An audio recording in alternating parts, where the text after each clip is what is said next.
ஆயிடா கண்ணா உங்கள் Jai sir Sai brilliant அகாடமிலேருந்து இன்னைக்கு ரொம்ப முக்கியமான ஒரு எஜுகேஷன் டிபார்ட்மெண்ட்டை பற்றி பார்க்க போகிறோம் கண்ணா. ஃபார்மசி.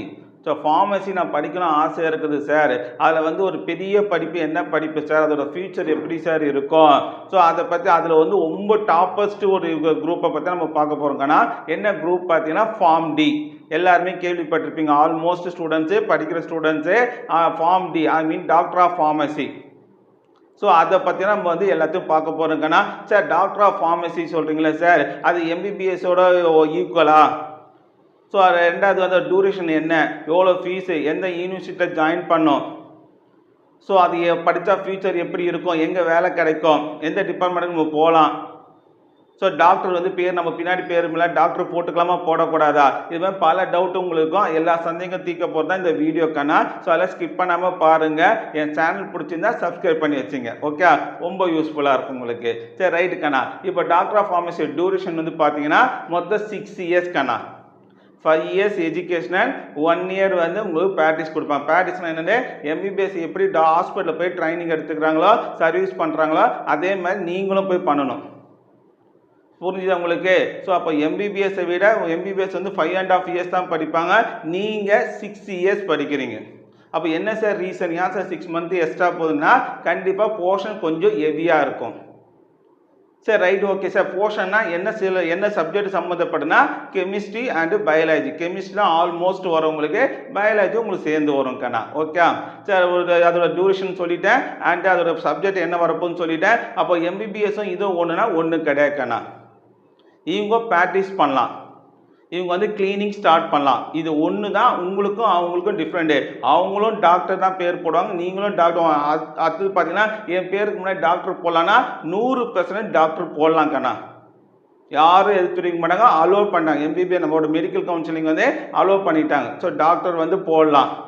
இது பேரே வந்து டாக்டர் ஆஃப் ஃபார்மசி தான். அமெரிக்காவில் இந்த மாதிரி ஒரு கொஸ்டின் யாரும் கேட்கவே மாட்டாங்க, ஆனால் இந்தியாவில் மட்டும் அது கேட்குறாங்க. என்ன ரீசனாக அந்த கோர்ஸை அந்த அளவுக்கு அவங்க பண்ணி வச்சுக்கிறாங்க. சரி வேறு ஒன்றும் இல்லைக்கண்ணா, அதுக்கு என்ன ரீசனாக நம்ம அதை அப்புறமா பார்க்கலாம். இப்போ என்னென்னா, இப்போ நம்ம என்ன செய்ய போகிறோன்னா, அப்போ doctor of pharmacy okay sir, அவங்க ரோல் என்ன சார், அவங்களுக்கு என்ன ஒர்க்கு பண்ணுவாங்க, அவங்களோட வேலை என்ன, டாக்டர் ஆஃப் ஃபார்மசி முடித்தா என்ன வேலை, ஆல்ரெடி பி ஃபார்ம் இருக்குது, ஆல்ரெடி எம் ஃபார்ம் இருக்குது. ஸோ அவங்களுக்கு இவங்களுக்கு என்ன சார் டிஃப்ரெண்ட்டு. இப்போ இவங்களோட ரோல் என்ன சார் கேட்டீங்கன்னா, பி ஃபார்ம் படித்தவன் ஹாஸ்பிட்டல் உள்ள போய்ட்டு ப்ராக்டிஸ் பண்ண முடியாது. ஆனால் டாக்டர் ஆஃப் ஃபார்மசி டாக்டர் கூட சேர்ந்து இவங்க ஒர்க் பண்ணலாம்.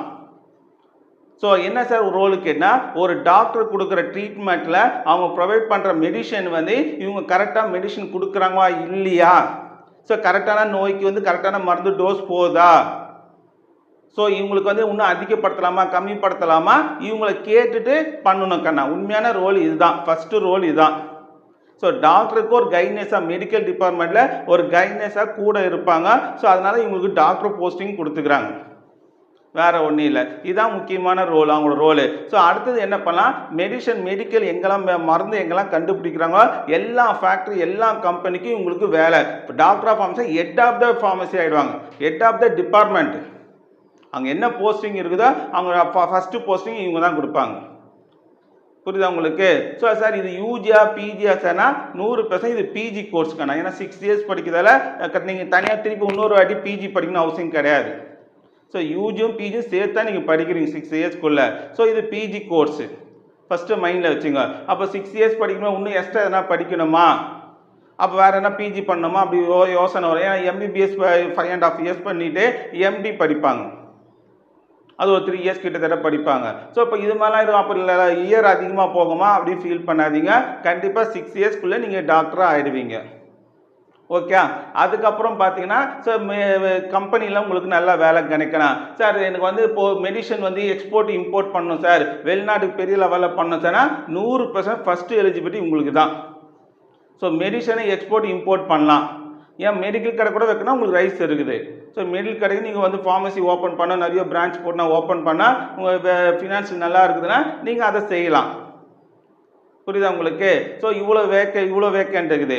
அதுக்கப்புறம் முக்கியமாக பார்த்தீங்கன்னா சார் நான் ப்ரொஃபஸர் ஆக முடியுமா சார், பிஜி முடித்த மாதிரி சொல்கிறீங்களே, அப்போ நான் ப்ரொஃபஸர்லாம் கண்டிப்பாக ஆகலாம் கண்ணா. ஓகே, இப்போ ப்ரொஃபஸராக நீங்கள் ஆக முடியும். ஸோ டீச்சிங் லைன்லையும் நீங்கள் போகலாம். அதுக்கப்புறம் பார்த்தா சார் பிஹெச்டி பண்ண முடியுமானா 100% பிஹெச்டி பண்ணலாம். இதுலேயும் எம்எஸ்சி எம்டி இருக்குன்னு நினைக்கிறேன். ஐ திங்க் அது பார்த்துங்க. ஆனால் பிஹெச்டி கன்ஃபார்மாக பண்ணலாம். ஸோ இவ்வளோ எஜுகேஷன் இவ்வளோ இது இருக்குது சார். இந்தியாவில் ஏன் சார் இன்னும் க்ரோத் ஆகலைன்னா 100% இப்போ நல்ல ஒரு ஃபேமஸ் ஆகிட்டு சீட்டு நீங்கள் மெடிக்கல் சீட்டில் காலேஜுக்கு போனீங்கன்னா சீட்டு கிடைக்குது ரொம்ப கஷ்டம். இந்த இது வந்து ஃபார்ம் டி வந்து கிடைக்குது, அவ்வளோ டிமாண்டாக இருக்குது, அவ்வளோ வாண்டடாக இருக்குது. ஸோ அந்த அளவுக்கு ஃபேமஸ் ஆயிடுச்சு. இப்போ வேலைன்னு போனீங்கன்னா வேலை கம்மி இந்தியாவில். ஏன்னா இதுக்கு கவர்மெண்ட் வேலை வந்து அலாட்மெண்ட் பண்ணல அவங்க. ஸோ அதுதான் பெரிய மைனஸாக இருக்குது எல்லாருக்குமே. ஸோ கவர்மெண்ட் ஹாஸ்பிட்டலில் கவர்மெண்ட் இதில் போகலாமான்னா போக முடியாது.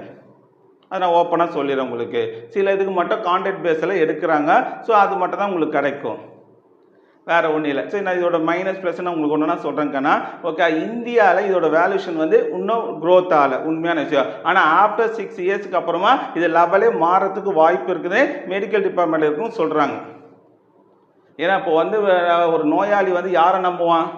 டாக்டர் நம்புவான். டாக்டர் யாரை நம்புவார்? அவர் கொடுக்குற மருந்து தான் நம்புவார்.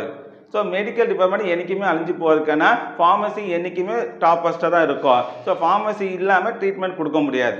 உங்களுக்கே தெரியும் எல்லாருக்குமே. ஒரு டாக்டர் வந்து நம்பி கொடுக்குறது இந்த மாத்திரை மருந்து நம்பி தான் கொடுக்குறாரு. நீங்களே பார்த்துருப்பீங்க. சரி, ரைட், ஓகேக்கண்ணா. இப்போ நம்ம அடுத்து என்ன பார்க்க போகிறீங்கன்னா, அப்போது மெடிசன் வந்து நல்ல க்ரோத்தில் தான் போக தவிர உங்களுக்கு வேஸ்ட் ஆக போதில்லை சார். அப்போ வந்து நான் இவ்வளோ செலவு பண்ணி இவ்வளோ 6 இயர்ஸ் படித்து பண்ணுறமே, இந்தியாவில் அந்த அளவுக்கு க்ரோத்துனா? ஆமாக்கண்ணா, இந்தியாவில் டாக்டர் மற்ற ஹாஸ்பிட்டலில் சில ஹாஸ்பிட்டலில் எல்லா ஹாஸ்பிட்டலையும் ஒத்துக்க மாட்டுறாங்க. எனக்கு அடுத்தது ஒருத்தரா அவரு கைட் பண்ணி நான் மாத்திரை கொடுக்கணுமா? ஆனால் ஃபாரினில் பார்த்தீங்கன்னா எல்லா ஹாஸ்பிட்டல்லையும் ஒரு ஃபார்ம் டி முடிச்சுங்க, ஒரு டாக்டர் ஆஃப் ஃபார்மசி வந்து கம்பல்சரி ஃபாரினில் இருப்பாங்கண்ணா. ஸோ உங்களோட ஒர்க்கு எங்கே இருக்குன்னா 100% ஃபாரினில் இருக்குது. நல்ல ஒரு சேலரி, ஒரு 5 லேக்லேருந்து 9 லேக் வரைக்கும் கலெக்ட் பண்ணுற அளவுக்கு உங்களுக்கு வந்து ஃபாரினில் உங்களுக்கு வேக்கண்ட் இருக்குது.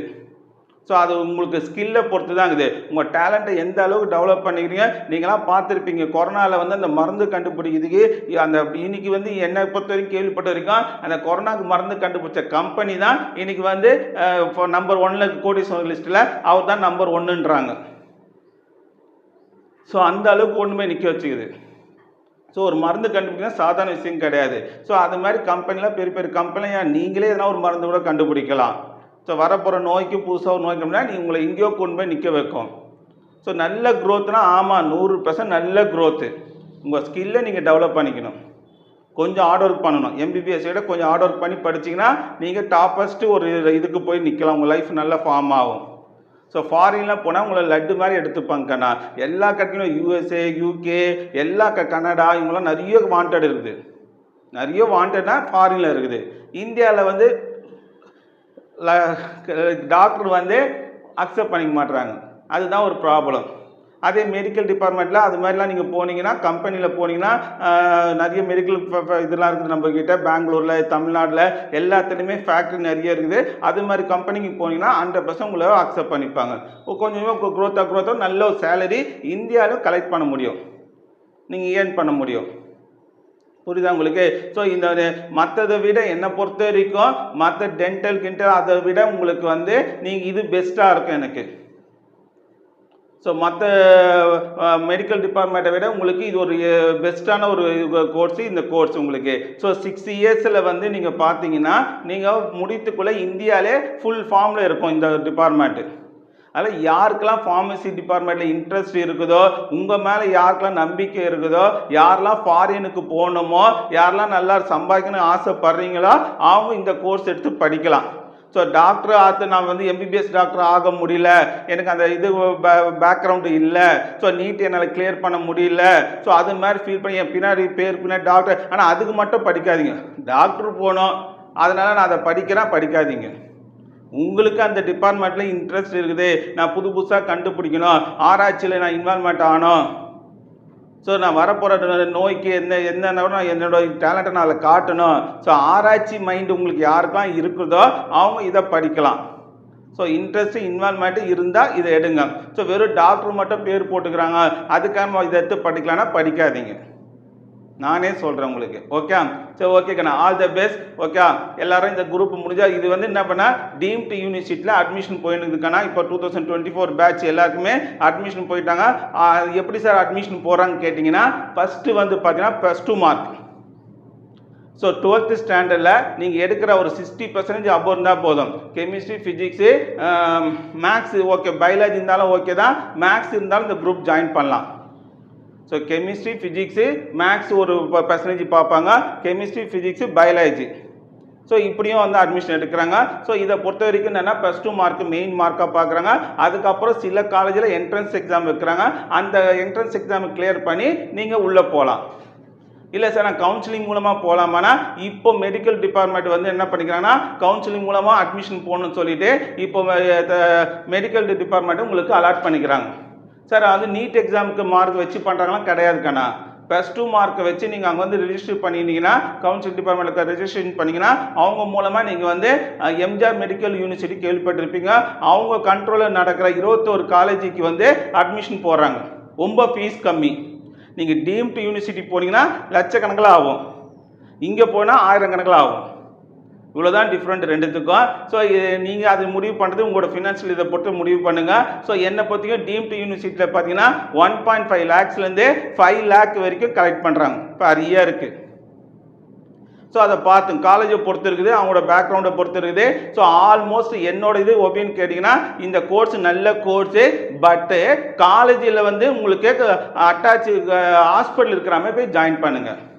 ஏன்னா நீங்கள் ப்ராக்டிஸ் பண்ணோம். ஸோ டே பை டே உங்களுக்கு வந்து காலேஜில் ஹாஸ்பிட்டலுக்கு கொண்டு போய்ட்டு அங்கே ட்ரைனிங் எடுத்திங்கன்னா ரொம்ப சூப்பராக இருக்கும், ரொம்ப சூப்பராக இருக்கும். ஸோ ஹாஸ்பிட்டல் இல்லாமல் என்னை பொறுத்த வரைக்கும் சேர்றது கொஞ்சம் கஷ்டம். ஏன்னா லாஸ்ட்டு 1 year மட்டும் தான் கொடுப்பாங்க. இதே நீங்கள் ஹாஸ்பிட்டலோட போனீங்கன்னா நீங்கள் டீம்டு யூனிவர்சிட்டிலாம் பார்த்துருப்பீங்க, SRM காலேஜ் நடத்துகிறாங்க. அதுக்கப்புறம் பார்த்தா Sri Ramachandra college medical college நடத்துகிறாங்க. அப்புறம் பார்த்தீங்கன்னா இப்போ புதுசாக ஒரு லாஸ்ட் ஒரு 2 yearsஆக ரன் பண்ணுறாங்க. எம்ஜிஆர் யூனிவர்சிட்டி பண்ணுறாங்க. எம்ஜிஆர் ரிசர்ச் சென்டர் வந்து அவங்க பண்ணுறாங்க பூந்தமல்லியில். ACS medical college, ACS medical காலேஜில் இப்போ ஓப்பன் பண்ணிக்கிறாங்க அட்மிஷனு. லாஸ்ட் ஒரு 2 yearsஆக ரன் பண்ணுறாங்க. அதுக்கப்புறம் வேல்ஸ் காலேஜ், புரியுதா உங்களுக்கு? ஸோ இது மாதிரி டீம்டு யூனிவர்சிட்டி ஒரு 5-6 காலேஜ் வந்து இது ஓப்பன் பண்ணி ரன் பண்ணுகிறாங்க. இப்போ மற்ற காலேஜ் எல்லாமே இதுக்காக டிபார்ட்மெண்ட்டே கன்ஸ்ட்ரக்ஷன் பண்ணி பில்டிங் கட்டி ஓப்பன் பண்ண போகிறாங்க. எல்லா காலேஜிலுமே இது வந்துச்சு. ஆல்மோஸ்ட் டீம்டு யூனிவர்சிட்டி ஆல்மோஸ்ட் வந்துச்சு. இல்லாத காலேஜ்லையும் இப்போ ட்ரை பண்ணுறாங்க. எல்லாருமே பில்டிங் அதுக்காகவே கட்டுறாங்க நான் கேள்விப்பட்ட வரைக்கும். ஸோ அவ்வளோ வாண்டட் இருக்குது. நல்ல ஒரு கோர்ஸு, மிஸ் பண்ணாதீங்க. யாருக்கெல்லாம் இந்த மாரி நான் சொன்ன மாதிரி இன்ட்ரெஸ்ட் இன்வால்மெண்ட் இருந்தால் இதை எடுத்து படிங்க. இன்னைக்கு டேட்டில் ஃபாரினில் நல்ல ஒரு சேலரியோட நீங்கள் லைஃப் செட்டில் பண்ணலாம். ஓகே கண்ணா, பாய்.